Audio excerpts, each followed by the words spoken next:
Азыр ушул аралыктан сырткары социалдык камсыздандыруу министрлиги мигранттар, пенсия, пособия боюнча өтө көп проблемалар бар да. Ошолор боюнча иштесеңиздер жакшы болмок. Деги эле, урматтуу Венера Калбековна, бул социалдык өнүктүрүү министрлигин бир комитетке чакырыш керек. Азыр Кудайберген Базарбаевич келсе болот эле да азырчы. Чакырып мына миграция боюнча Фейсбукка жазып атышат.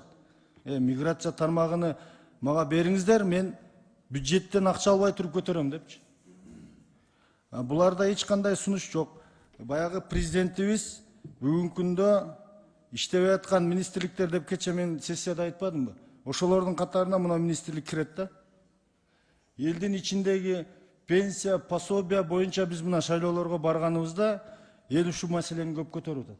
Жакын аралыкта, урматтуу айым, чакырып туруп министрликти суроолорду беришибиз керек да. Кандай иштеп атат, кандай мыйзамдарды өзгөртсөк болот, кандай сунуштар бар депчи. Кудайберген Базарбаевич кабинетинен чыкпайт. Ал городской болот, ак кол. Отурат, кабинетинен чыкпайт. Даже комитетке да келе албай калыптыр, көрдүңүзбү? Мына Гүлкан Сакин айткандай, кабинеттен чыгыш керек министрлер. Чыгып, пандемия бүттү, коркпой эле элдин арасына кириш керек. Райондорго барыш керек. Пенсия боюнча, пособие боюнча кимге холодильник, башка маселелерин ачык чечип бериш керек. Министрлик ошондо президентке жардам берет да. Министрлер отуруп алып, ушинтип өкүлдөрүн жөнөтөсүңөр, анан наразычылык мына бир дагы суроого азыр жооп ала албай атабыз биз. Үчүн сунушум социалдык министрликти биз чакырып атайын бир комитет өткөрүп берсеңиз.